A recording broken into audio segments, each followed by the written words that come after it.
Okay, folks, welcome to Swing Trading Today. This is Bob Desmond, and it is 6:35 in the a.m. Eastern Standard Time. We have tariffs. That's the headline here on Zero Hedge. We have tariffs. U.S. hikes China tariffs after talk results in no progress. China vows to retaliate. This is probably going to continue until such time as our economy begins to really weaken up, because the weakening of the U.S. economy is far more damaging to the Chinese economy than the weakening of the European economy. And once the Chinese party begins to feel unease and a threat to their power position, in all probability, they're not going to make a move on what really matters, and that is intellectual property theft. Now, before we segue over and into the pre-market activity, I want to talk to you about our sponsor, TrendSpider. TrendSpider is the next generation in automated technical analysis. I use it. I've demonstrated how powerful it can be.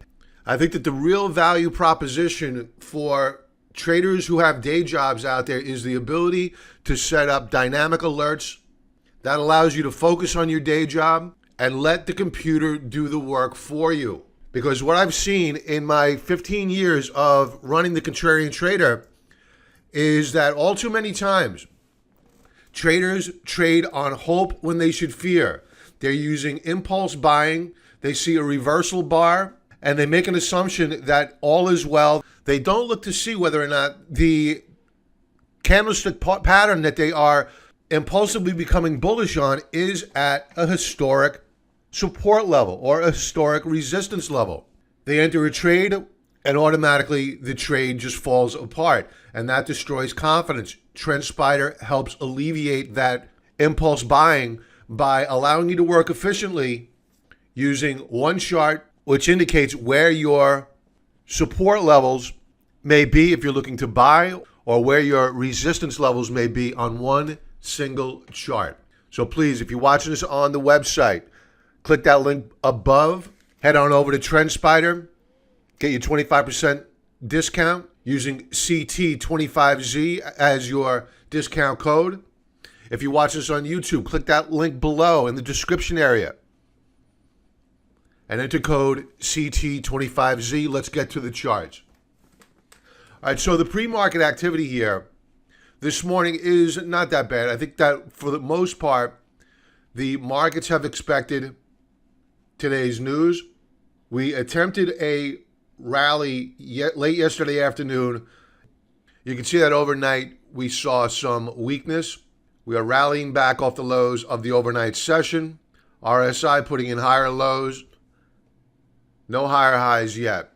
So tomorrow, I'm going to be putting together the week ahead commentary. I'm switching it up. Normally, I would do best stock charts for the coming week on a Saturday, and that would go out to non-members. But we're going to change it up. I'm going to send out the week ahead commentary tomorrow to members and best stock charts on Sunday. So if you're not currently a member to the Contrarian Trader, please sign up for the 14-day free trial offer. We'd love to have you. Cancel at any time.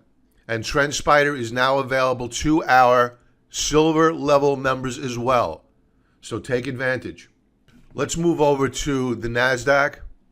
The NASDAQ's setting up fairly well this morning. It's taking the news well. We are now up on the session. We clearly have resistance up here at 76.50. If we get up and above 76.72, that would be a bullish outcome for the market. But I would really wait and see how this market closes out the week, because the headline risk today going into next week is simply going to be mind-boggling. Just think about what a couple of tweets have done these past couple of days. So please wait and see how the market closes. While it looks great that we are trading up on the NASDAQ right now, we have no idea as to whether or not this bounce is going to last. Let's take a look at the dollar. Now, the dollar is about flat this morning. You can see how we're hugging the support level. Now, what's odd here, and I mentioned this earlier in the week, what's odd is that traditionally the dollar has rallied when negative trade talk news has come out, and we're not seeing that. And the daily chart, which I've discussed with members these past several days, is indecisive when it comes to the U.S. dollar. The trend is clearly still up on a daily and weekly basis, but it is under a bit of pressure with the daily indicators really beginning to weaken up. So is it a case that we at current have indicators on a daily basis leading price performance? Perhaps. Let's take a look at gold. All right, gold is up this morning. It's been consolidating most of the week. We saw some strength on Monday, Tuesday, and then we took it on the chin on Wednesday, but we've been consolidating and holding support here. So again, this is setting up as a indicator that all is not well with the US dollar. Let's take a look at silver. Silver remains in a trading range. It's putting in lower highs, but no real significant lower lows. So these are only 4-hour charts. So what we'll need to do is pull back with members, and we'll talk about the weekly charts, the daily charts, to better ascertain which direction we believe that these commodities, the precious metal names, are going to head, as well as the US dollar. So members, more to come. Let's talk about Bitcoin. I mentioned the other day, as a matter of fact, let me play the clip for you here. Okay, as I mentioned the other day, I thought we were heading to a 6,000 handle on Bitcoin, and we are there. And while it's very important to be able to read the charts and divine what they are telling you, it's also important to have a macroeconomic perspective. And that's what a lot of people miss. It's kind of one of my passions. And what do I mean by that? What was the geopolitical event or events that took place that would imply that Bitcoin may shoot higher? What it was that the Chinese banks were clamping down on Chinese citizens and their ability to trade their yuan for US dollars. So what's the next logical thing to do? They're going to go for Bitcoin, which they can export.